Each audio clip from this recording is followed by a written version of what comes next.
Kwa upande wa zao la mwani, tunayo fursa kubwa ya kunufaika na zao hilo kwa kuzalisha mwani unaohitajika zaidi katika masoko ya dunia pamoja na kuongezea thamani ili wananchi wapate bei nzuri tofauti na ilivyo sasa. Wageni waalikwa, ndugu wananchi, mabibi na mabwana, mkoa wa Kusini Unguja unazidi kupiga hatua katika uwekezaji, hasa katika ujenzi wa hoteli za kitalii.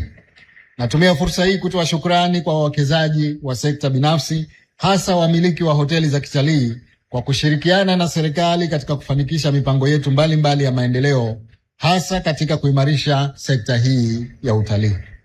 Tunatambua mchango wao katika kuongeza idadi ya watalii nchini, kuchangia pato la taifa kwa ulipaji wa kodi na tozo mbalimbali, pamoja na fursa za ajira kwa vijana wetu. Nawahimiza muendelee kutoa ushirikiano na kutumia fursa zilizopo katika uwekezaji katika maeneo mbalimbali nchini. Ahadi yangu ni kuwa serikali itaendelea kutoa ushirikiano na kuzidi kufungua milango ili kurahisisha shughuli za uwekezaji nchini, hasa katika sekta za utalii, viwanda na uchumi wa bluu.